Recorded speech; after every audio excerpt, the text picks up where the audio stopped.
할렐루야. 우리 주님의 크신 은혜와 평강이 오늘도 하나님을 사랑하고 경외하며 기쁨으로 예배한 우리 예배자들에게 함께 하시기를 축원합니다. 가을이 되었습니다. 여전히 낮에는 30도를 웃도는 더위가 있지만 아침 저녁으로 가을바람이 불어서 아름다운 계절입니다. 여러분, 지난주 가을 하늘 보셨습니까? 땅만 보고 사시는 건 아니죠. 네. 가을 하늘이 참 아름답습니다. 우리 교회 제가 위에서 기도하던 가운데 오랜만에 사진을 좀 찍어 봤습니다. 교회 풍경 사진 찍는 게 제 취미인데요, 한번 보여주시면 우리 은혜의 숲, 그 이름 그대로 많은 또 나무들, 또 숲이 우겨져 있습니다. 천사의 나팔이 아주 활짝 피어 있고요, 우리 화단의 꽃들, 작은 꽃들, 풀들 얼마나 아름다운지 모릅니다. 또 성지순례 현수막도 보이고요. 우리 교회 풍경을 찍으면서 또 꽃을 보면서 이런 기도를 했습니다. 하나님, 우리 해림교회가 이 지역에 산소 탱크가 되게 해주십시오. 참 숨쉬기 답답한 이 세상의 이야기들을 들을 때 얼마나 답답한가요?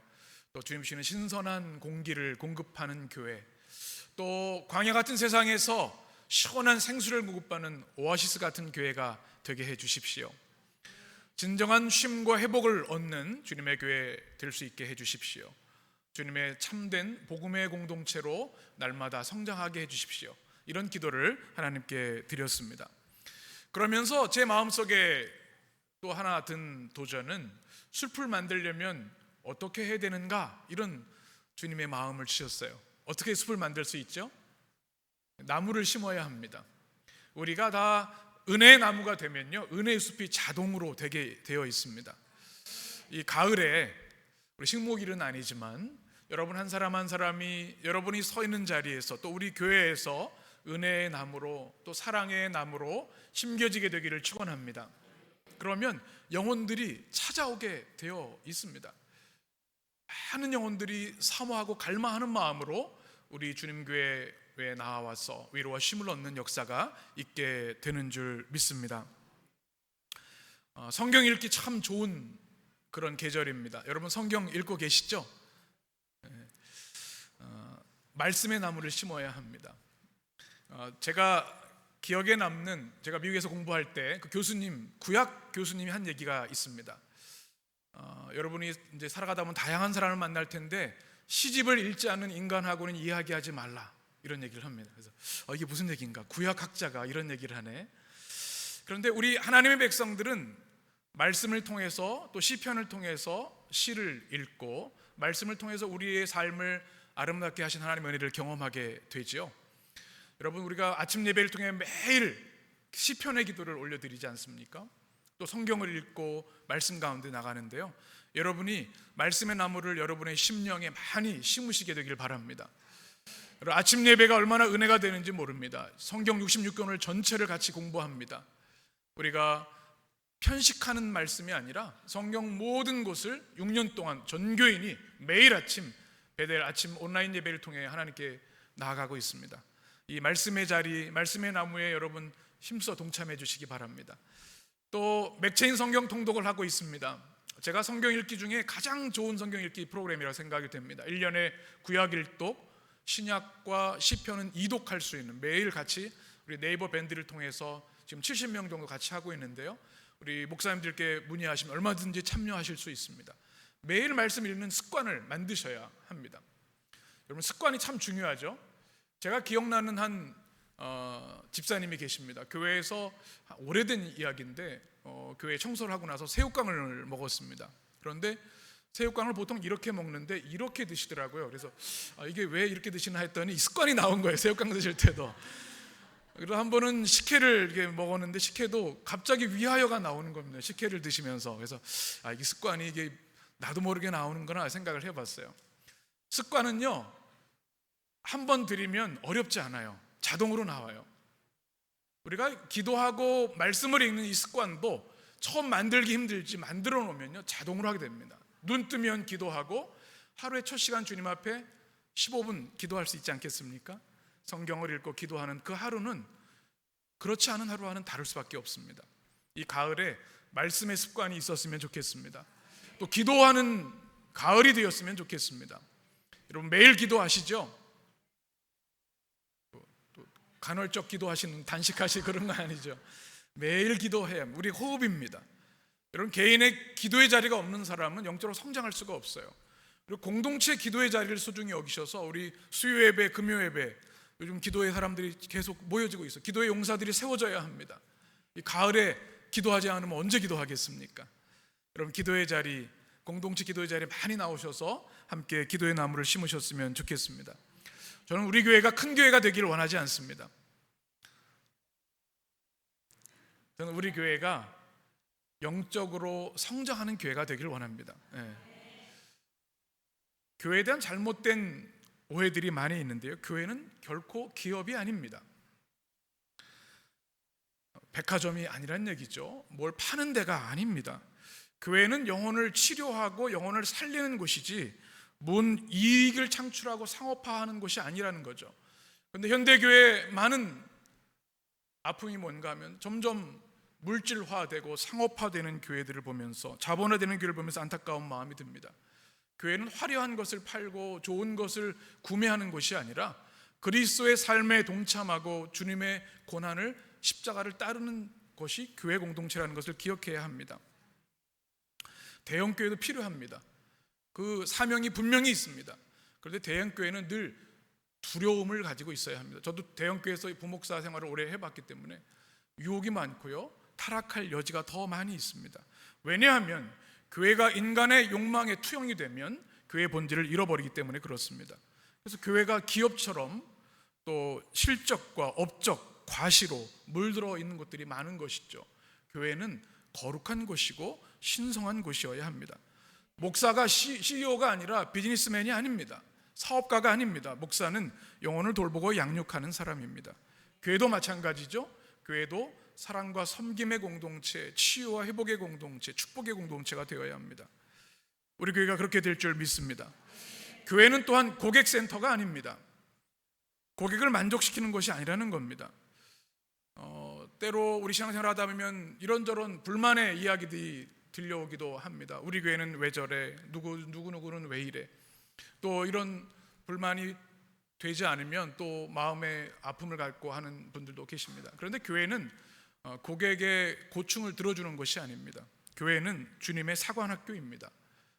그리스도의 명령에 순종하게 훈련받고 기꺼이 고난과 희생을 자처하는 공동체가 교회이어야 합니다.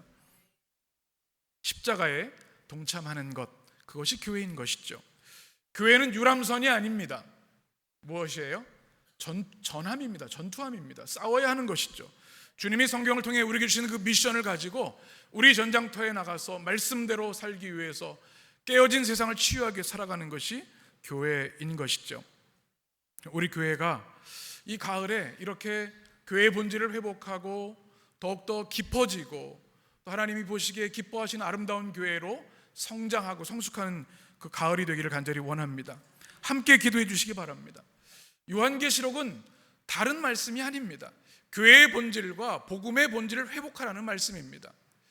요한계시록 5장의 말씀을 지난주까지 나눴습니다. 무슨 말씀이었습니까? 우리가 살아가는 이 땅에 불의가 가득하고 때로는 그리스도인들이 길을 잃고 살아가는 사람들도 많이 있지만 주님의 교회는 영원하고 흔들림이 없다고 하는 것이 요한계시록의 메시지입니다. 이 땅의 교회는 하늘의 천상의 교회와 연결되어 있다고 하는 것이 복음의 메시지입니다.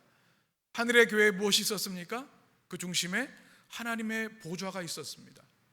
하나님의 오른손이 있었고 그 오른손에 두루마리가 있었습니다. 하나님의 말씀이죠. 그리고 내 생물과 24장로와 천사들이 주님께 경배하고 찬양하는 아멘과 찬양이 함성이 가득한 예배를 우리는 말씀을 통해서 보았습니다. 그리고 이제 우리에게 6장으로 우리를 인도해 주시는데, 이 말씀은 예배의 영광과 은혜를, 하나님의 위엄과 하나님의 권능을 경험한 자들이 이제 보아야 할 것을 우리에게 보여주십니다. 예수 그리스도 어린 양께서 처참하게 죽으시고 실패한 것 같았지만 주님이 온 우주의 왕 중의 왕으로 취임하셨습니다. 어린 양의 대관식을 통해서 이 세계는 보이는 악인들이 있고 악당들이 있지만 이 세계를, 우주를 통치하시는 분은 어린 양 예수 그리스도시다. 이것이 5장의 핵심 메시지입니다. 그리고 이제 그분이 무엇을 하시는지 우리에게 보여주는 것이 6장입니다. 우리 1절 말씀을 같이 읽겠습니다. 내가 봄에 어린 양이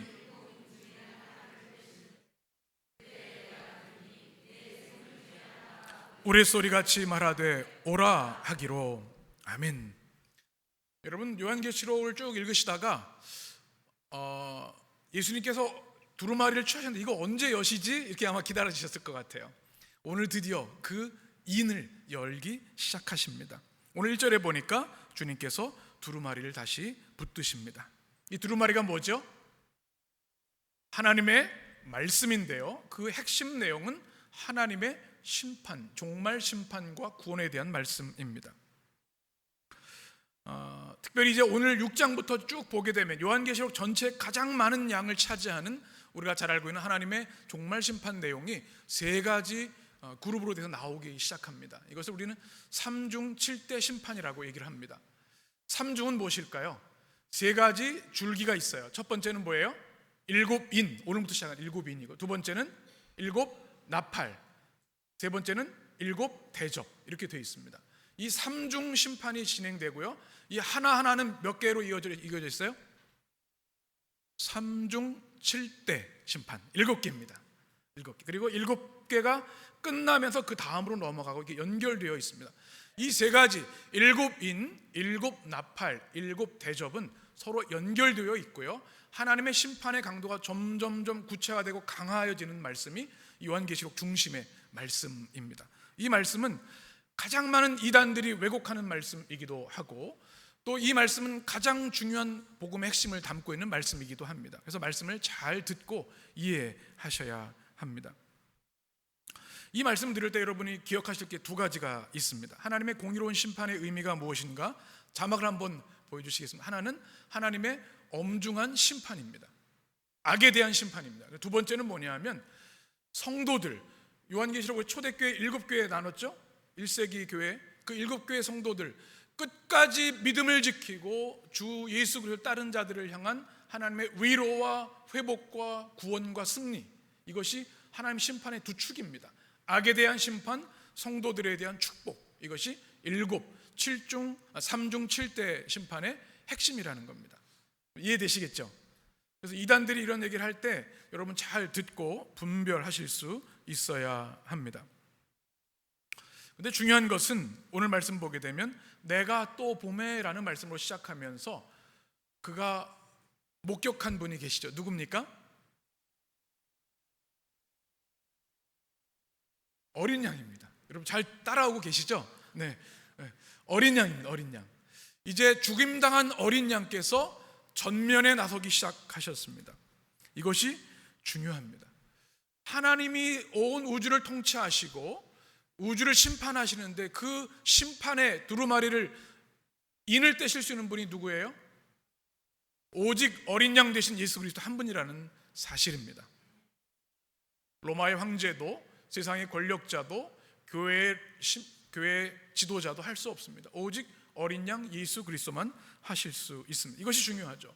왜요? 그분이 유다의 사자이고 다윗의 뿌리이시고 온 인류를 위해 십자가에서 구속과 대속의 역사를 성취하셨기 때문입니다. 그래서 사도 요한은 이 두루마리를 열 수 없어서 눈물을 흘렸지만 주님이 취하시는 모습을 보고 눈물을 그치게 되었습니다.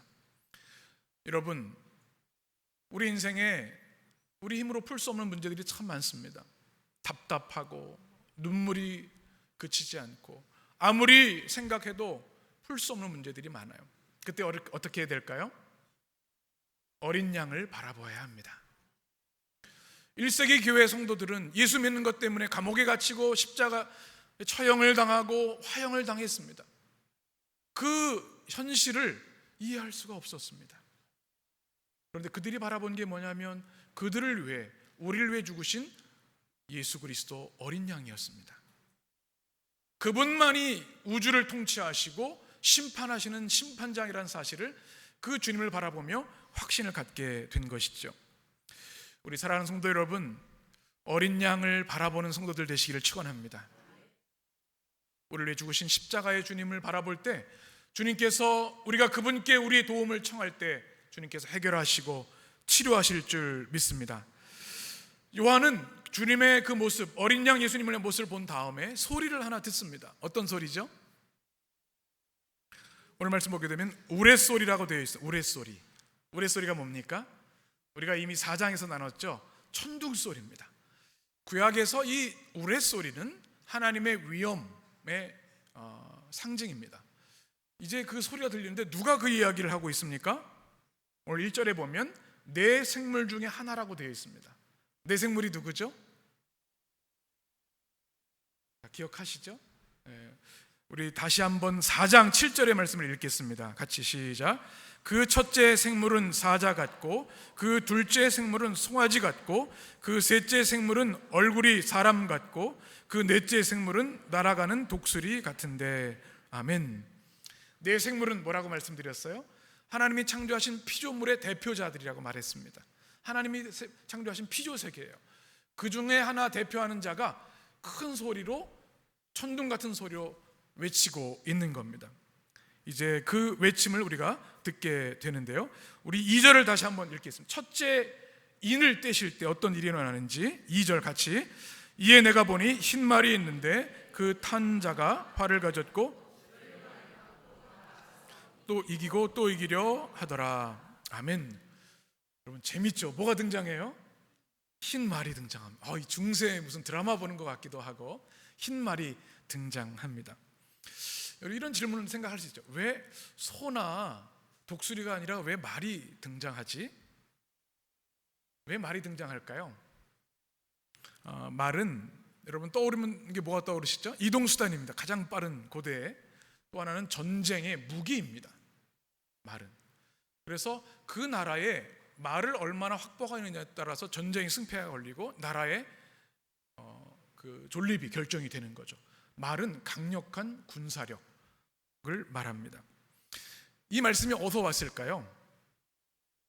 바로 스가랴서에서 왔습니다. 요한계시록은 성경과 다 연결되어 있다고 제가 말씀을 드렸는데요, 스가랴서에 보면 네 말이 등장하죠. 이것은 하나님의 심판을 말합니다. 네 병거는 뭘까요? 바벨론의 멸망을 뜻합니다. 사도 요한은 이 말씀을 통해서 이 네 말의 등장을 표현하게 된 것이죠.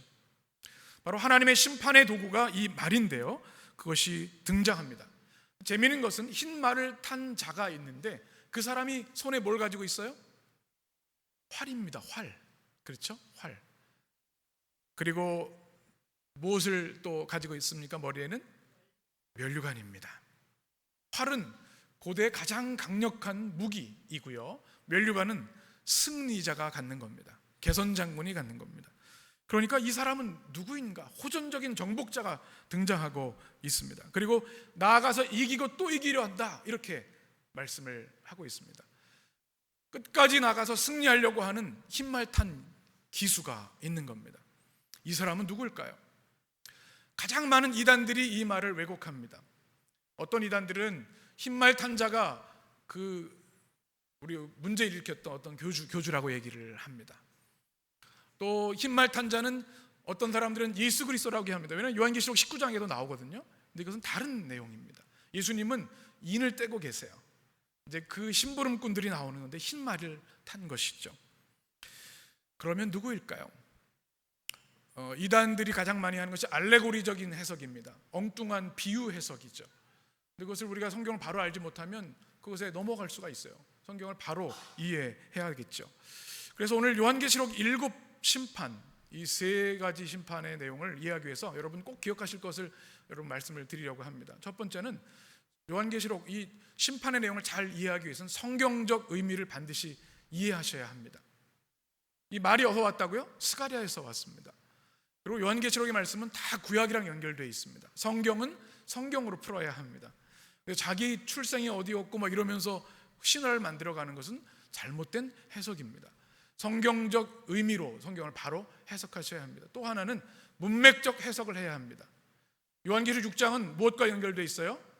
5장에 연결되어 있는 겁니다. 요한계시록의 백미가 5장과 6장인데 하나님의 영광과 위엄과 승리, 예수 그리스도의 예배, 그 다음에 이어졌다는 것을 염두하면서 6장의 말씀을 이해해야 한다는 겁니다. 또 하나는 상징적 의미입니다. 이 말이 무엇이고 흰 것이 무엇이고 활이 무엇이고 이것을 알아야지 문자 그대로 이해하면 안 됩니다. 여러분 666이 뭐라고 말씀을 드렸죠? 여러분 제가 계속 가르쳐 드렸는데 아니면 왜냐하면 이단들이 이걸 가지고 다 공격을 하거든요. 예. 분명히 아셔야 돼요. 딱 대답이 나오셔야 돼요. 뭐예요? 예. 그 당시에 문자 표기라고 했죠. 666을 어떤 대상을 숫자로 표현하는 표기 방법입니다. 666은 바로 당시에는 로마 황제를 뜻하는 것이었습니다. 그리고 성경에서는 그것을 바벨론이라는 비유로 이야기를 하죠. 그래서 6666이라고 하는 것은 무슨 세상에서 말 유엔 무슨 총장 이런 잘못 그런 것이 아닙니다. 하나님을 대적하는 세력을 의미하는 겁니다. 그럼 14만 4천은 뭡니까? 딱 나오셔야 되는데 이 설교가 막 진행되면 빨리 나오셔야 돼요. 14만 4천. 왜냐하면 그 전도할 때 어떻게 해요? 14만 4천은 얼마 안 남았으니 빨리 오라고 하는 것이 이단의 가장 강력한 전도 방법이잖아요. 잘못된 거죠. 14만 4천은 12 곱하기 10이라고 말씀드렸죠. 그럼 뭐예요? 144잖아요. 그렇죠? 12는 하나님의 완전수입니다. 12지파와 12제자. 그죠? 하나님의 백성을 뜻하는 겁니다. 천은 성경에서 셀 수 없이 많은 숫자입니다. 14만 4천이 찬다고 하는 것은 터무니없는 잘못된 이야기고요. 하나님을 경외하고 사랑하고 그리스도로 인해 구원받은 수많은 하나님의 백성들을 14만 4천으로 상징적으로 표현한 겁니다. 그 안에는 1세기 교회 성도들도 포함되고 우리도 포함되는 겁니다. 상징적인 의미로 이해를 해야 합니다. 그리고 역사적 정황도 알아야 합니다. 사도 요한이 기록했던 1세기 AD 90년 반모섬에서 그 이야기를 알아야 돼요. 그래야 흰말 탄자가 누군지를 알 수가 있기 때문에 그래요. 저는 오늘 1절, 2절 말씀 묵상하면서 갑자기 주몽이 떠올랐습니다. 여러분 말 타면서 활 쏴보신 적 있습니까? 말 타는 것도 어렵습니다. 사실 좀 말을 안 타본 것 같아요. 아직까지 태어나서. 근데 말을 타면서 활을 쏜다? 굉장한 정확성이 필요한 건데요, 못하는 겁니다. 제가 시카고에서 유학하고 목회할 때 주일 예배 끝나고 이제 대학원 기숙사로 오면서 꼭 들리는 게 아시아 슈퍼라는 게 있습니다. 시카고에 밀워키라는 길에. 거기 가서 뭐냐면 주몽이라는 비디오 테이프를 빌리는 거예요. 일주일 동안 기다려요. 이민 생활을 하니까 이 한국 드라마가 얼마나 막 그 자긍심이 생기고 위로가 되는지, 그래서 주몽을 너무너무 사랑하고 재밌게 봤습니다. 근데 얼마나 멋있는지 말을 타면서 활을 쏴요. 여러분 쉬운 일이 아닙니다. 사도 요한의 시대에 말을 타면서 활을 쏘는 군대가 딱 하나 있었습니다. 전쟁사를 공부해 보신 분은 아실 거예요. 파르티안이라고 하는 제국입니다. 사진을 한번 보시면 파르티안 군대가 있습니다. 우리가 홀스 아처라고 하는데 말을 타면서 활을 쏘는 사람들. 그 당시에 이 군대 파르티안이라고 하는 제국만 사용했기 때문에 이들이 나타나면 공포에 질리는 겁니다. 지금 로마를 대적하는 유일한 제국이 파르티안 제국인데 그들이 말을 타고 활을 쐈습니다. 얼마나 무서웠겠습니까? 이것은 이런 의미입니다. 흰 말을 탔는데 화살을 들고 있다고 하는 것은 바로 그 당시의 모든 1세기 성도들이 이해할 수 있는 독자들의 언어로 표현한 겁니다. 하나님의 심판은 이렇게 엄중하고 무섭고 공격적으로 다가올 것이다라는 메시지입니다. 이해가 되시겠죠? 흰말이 교주가 아니라 적그리스도가 아니라 바로 하나님의 심판의 도구라고 하는 걸 여러분 분명히 아셔야 합니다. 두 번째 인을 떼십니다. 우리 3절 4절 같이 읽습니다. 둘째 인을 떼실 때에 이에 다른 붉은 말이 나오더라. 그 탄자가 허락을 받아 땅에서 화평을 제하여 버리며 서로 죽이게 하고 또 큰 가를 받았더라. 아멘. 둘째 인을 뗐더니 또 둘째 생물이 큰 소리로 뭐라고 해요? 오라, 와라 이렇게 얘기를 합니다. 그랬더니 뭐가 등장합니까? 이번에는 붉은 말이에요. 붉은색은 무슨 의미일까요? 붉은색은요, 피를 말합니다. 전쟁을 말합니다. 그래서 이 흰 말은 정복자, 파괴적인 정복자, 컨커러라고 얘기한다면 이 붉은 말은 전쟁을 말합니다. 붉은 말이 이제 오고 있는데요, 세 가지를 합니다. 화평을 제하여 버리고, 그죠? 서로 죽이게 하고 큰 칼을 받아더라. 칼은 살상무기지 않습니까? 큰 칼은 그 전쟁의 참혹상을 이야기합니다. 그런데 우리가 기억할 것은 4절에 보면 그 탄자가 허락을 받아. 누구의 허락을 받아요? 어린 양 예수 그리스도. 이 모든 심판을 주관하시는 분은 우리 주 예수 그리스도 한 분이시라는 것을 다시 한번 강조합니다.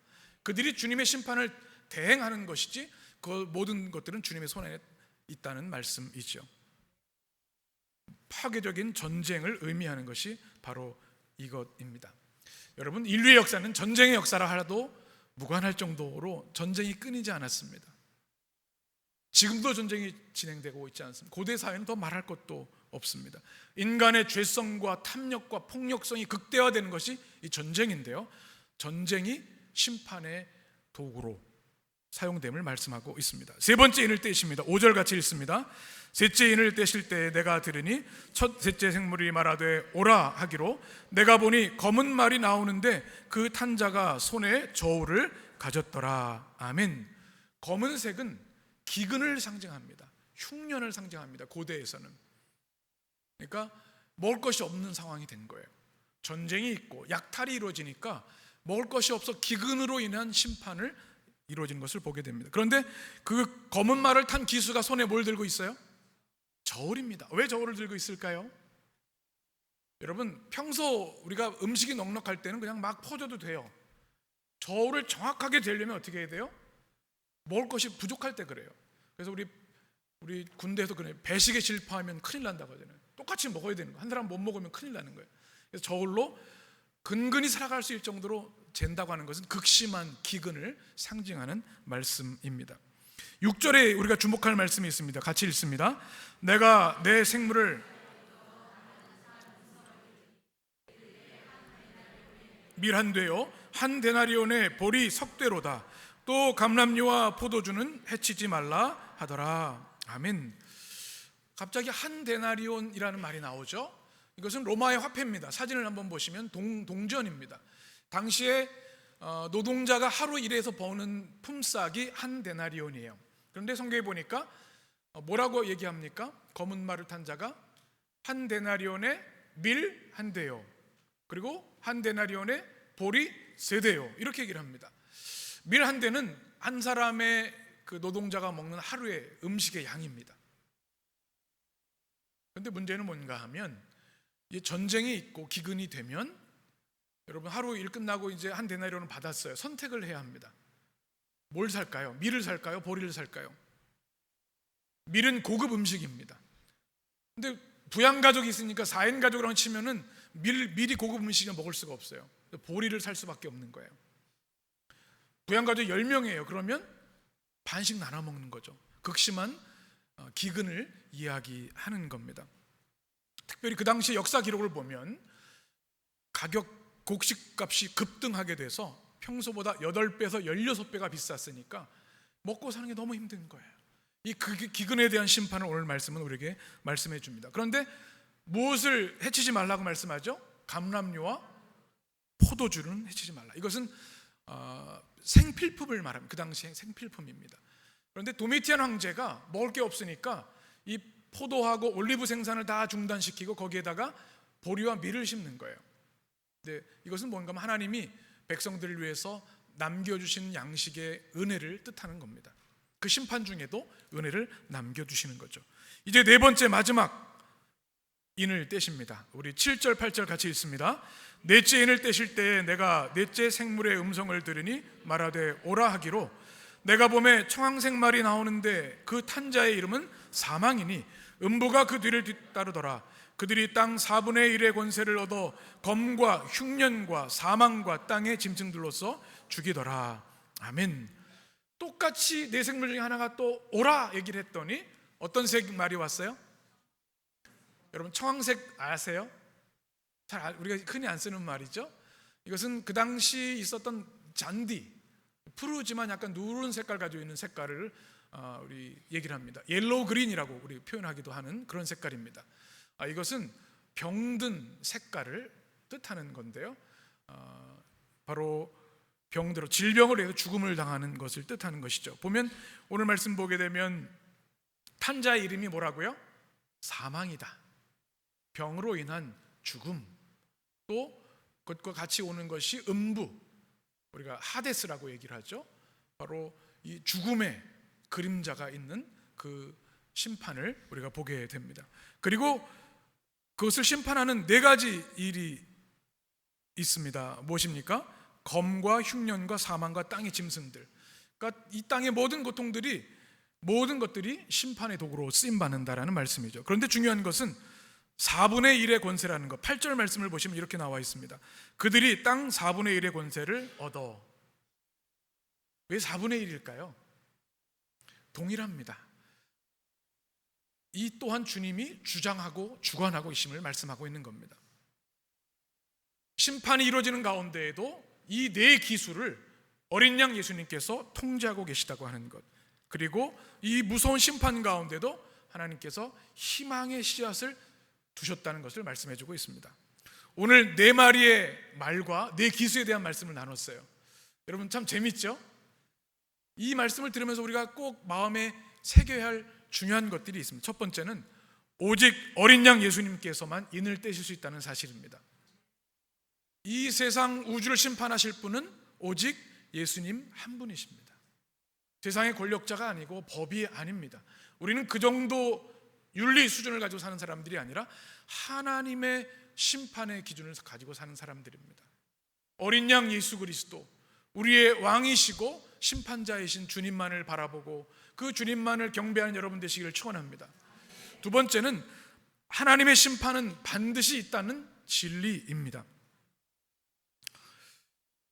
때로 우리는 사랑의 하나님을 사랑합니다. 우리 주님은 분명 무한한 사랑으로 우리를 사랑하시는 하나님이신데요, 또 하나 잊지 말아야 할 것이 우리 하나님은 공의의 하나님이십니다. 구약시대에 신은요 지역신이었습니다. 동네마다 나라마다 다 신이 있었어요.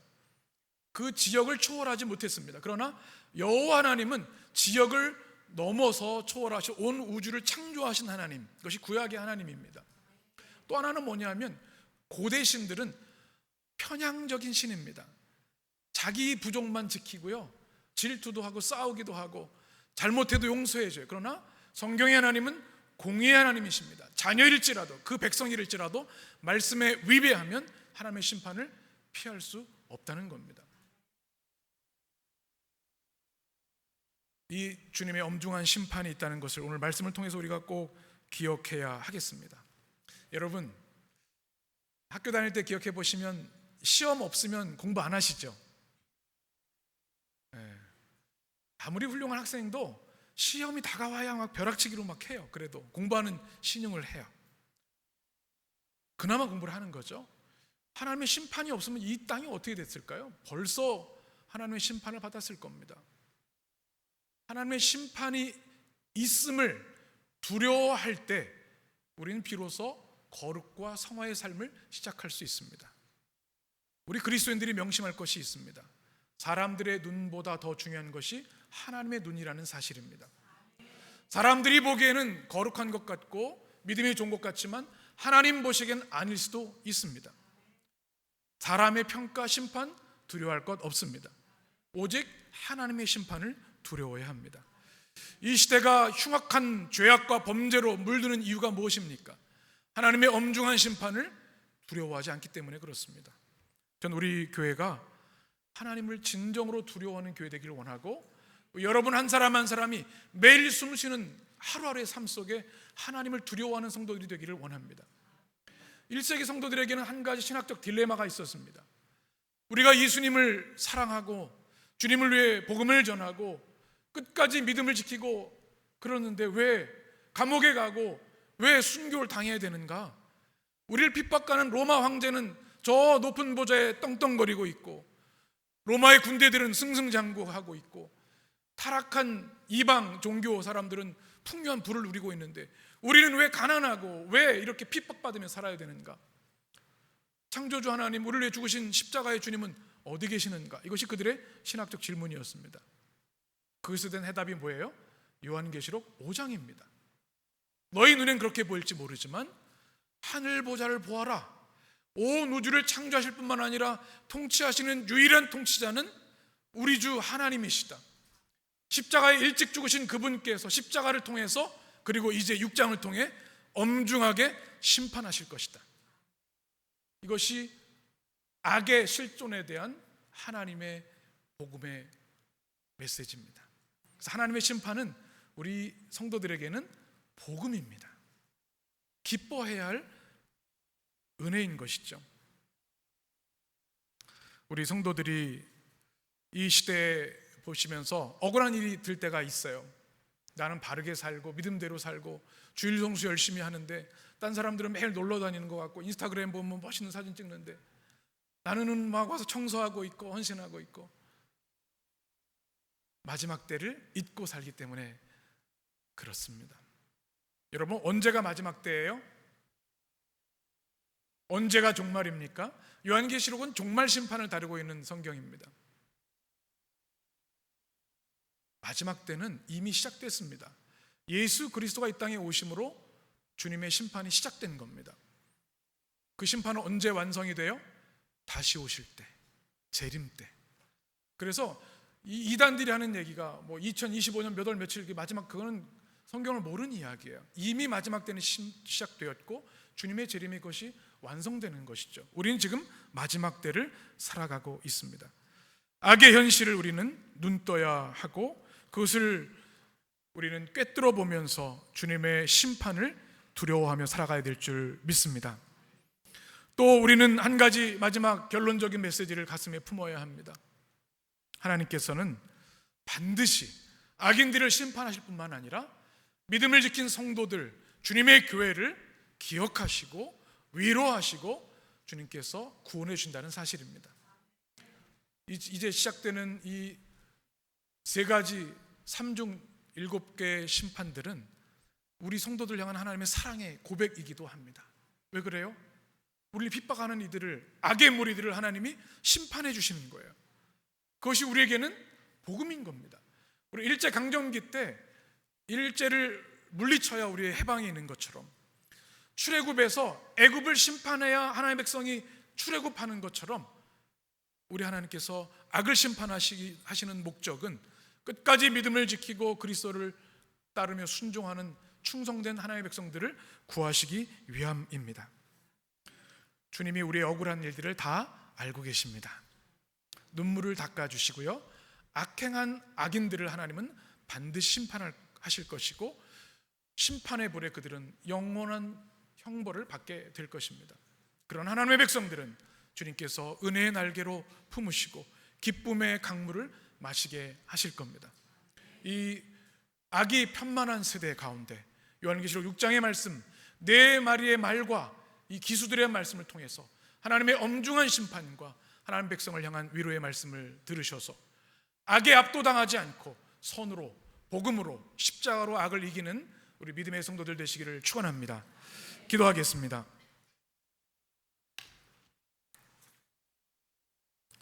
생명의 주 하나님, 오늘도 하나님의 말씀을 열어주시고 성령으로 감동하셔서 말씀의 은혜와 말씀의 권능을 받게 하시니 감사합니다.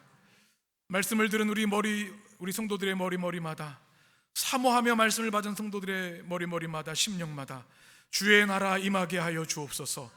바실레이아 하나님의 통치가 임하여 아멘과 찬양의 함성이 넘치는 주의 백성들 되게 하시고 악이 편만한 이 시대 가운데도 하나님의 종말 대심판에 대한 말씀을 붙들고 하나님의 엄중한 심판과 하나님의 백성을 향한 주님의 위로와 축복을 든든히 붙잡고 이 타락한 패역한 시대 가운데에도 믿음으로 승리하는 주의 백성들 되게 하여 주옵소서. 예수님의 이름으로 축복하며 기도합니다. 아멘.